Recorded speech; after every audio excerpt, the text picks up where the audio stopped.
Sallallahu ala Muhammad sallallahu alaihi wasallam. Syuhada wassalihin wa hasuna ulaika rafiqa di dalam surat An-Nisa.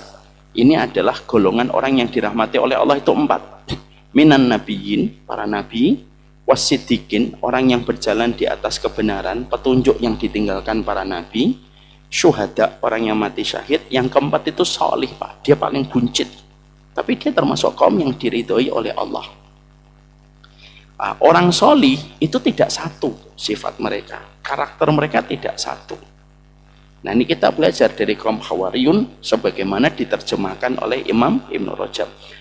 Orang solih itu ada 2. Orang solih itu ada 2, Pak.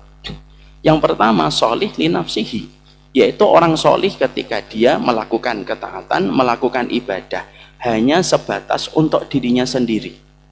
Maka dia sholat, dia membaca Al-Quran, dia lazimi dzikir pagi, dia sholat tahajud, dia puasa, itu namanya solih li nafsihi. Solihnya itu hanya untuk dirinya sendiri. Selain dari itu dia tidak melakukan apapun dan tidak melakukan kontribusi apapun. Pokoknya dia solih untuk dirinya sendiri. Ini namanya solih li nafsihi. Ini grade kesolihan, derajat kesolihan yang paling buncit, paling bawah, Pak. Ada yang sempurna ketika kita belajar dari kaum Hawariyun dan para sahabat yang menemani Rasulullah. Ada yang kedua, solih li nafsihi wa ghairihi. Dia solih untuk dirinya sendiri, tetapi dia juga mensolihkan apapun dan siapapun di sekitarnya. Artinya dia solih, dia taat, dia perhatikan ibadah mahdhah yang dia kerjakan, tapi dia juga berkontribusi untuk membantu setiap kalimat Allah dan membantu menolong agama Allah. Itu namanya solih li nafsihi dan ghairihi. Ya. Muslim hari ini hanya berkutat pada solih li nafsihi, Pak. Tapi tidak mau menjadi solih li nafsihi dan ghairihi. Yang penting saya sholat, yang penting saya puasa, masalah yang lain saya nggak peduli. Ini namanya solih li nafsihi. Dan kita mendapati bahwasanya hal semacam itu sebenarnya bukan pilihan ideal. Pilihan ideal, kamu solih, kamu ikut membantu agama Allah, supaya agama Allah itu tegak syiarnya dan diterima oleh banyak orang. Dan ini salah satu problem besar kehidupan umat hari ini, Pak. Umat itu hari ini dan dakwah yang dikemas hanya menciptakan pribadi solih untuk dirinya. Tapi belum tentu yang solih pada dirinya mereka memiliki sebuah komitmen untuk membantu agama Allah. Lalu mereka suka berkata, ya sudahlah, yang penting saya solih tidak melakukan dosa. Betul, tapi itu bukan pilihan paling satu. Pilihan terbaik itu menjadi solih dirinya dan ikut membantu agama Allah.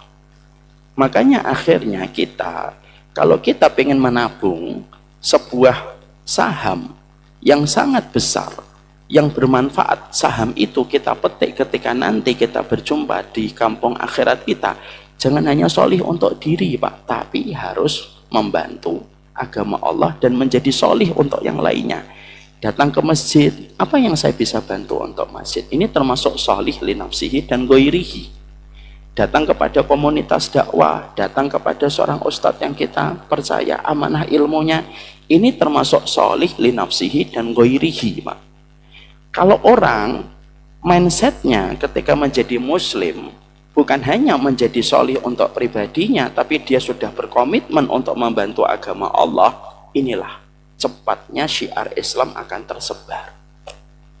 Dan kalau kita mengandalkan ibadah kita kepada Allah tok, Pak, tapi tidak ada kontribusi yang kita berikan untuk dakwah, compang-camping kita nanti menghadap sama Allah. Kalau kita dalam hidup ini yang penting sholat, jujur, sholat kita berapa kali yang tidak khusyuk? Kalau kita ibadahnya hanya mengandalkan puasa, puasa kita sering terkadang itu tidak ada keikhlasannya. Kalau kita hanya mengandalkan tentang puasa dan sholat tahajud kita, berapa kali kita sering melakukan sholat tahajud? Maka inilah yang menjadikan kita, kalau kita paham Allah itu mencintai dirimu bukan hanya ketika engkau sholih, tapi ketika kamu membantu agama Allah, maka sesungguhnya itulah derajat paling tinggi setelah derajat para nabi dan setelah derajatnya para syuhada. Solih untuk dirinya sendiri dan membantu agama Allah sesuai dengan apa yang dia mampu dia kerjakan. Dan ini sebenarnya merupakan sebuah mindset yang harus diidealkan dalam pemikiran banyak kaum muslimin. Ini pula yang harus kita ajarkan sama anak-anak kita, Pak. Nah, kamu bukan hanya sholat berjamaah di masjid. Kalau bisa, bantu masjidnya, bantu ustadz yang kamu percaya. Karena itulah perkara yang sebenarnya kita pelajari dari kaum Hawariyun. Terkadang solih itu tidak cukup, Pak. Solih is not enough. Kadang-kadang solih itu tidak cukup. Makanya Allah berfirman, wattaqu fitnatal la tusibanna alladziina dzalamu minkum khassah. Kamu itu takut ya. Ada sebuah ujian, ada sebuah adab yang menimpa bukan hanya yang dolim saja, tapi juga menimpa kepada siapapun. Yang solih pun dapat. Kenapa? Ketika yang solih tidak mau membantu agama Allah. Kita disindir lewat surat Ali Imran ayat yang ke-52. Kita ini sudah hawari atau belum, atau sekedar kita itu beriman saja. Ya. Makanya ada sebuah riwayat yang disampaikan oleh Imam Ibnu Qayyim. Ini riwayat ini membuat kita berpikir.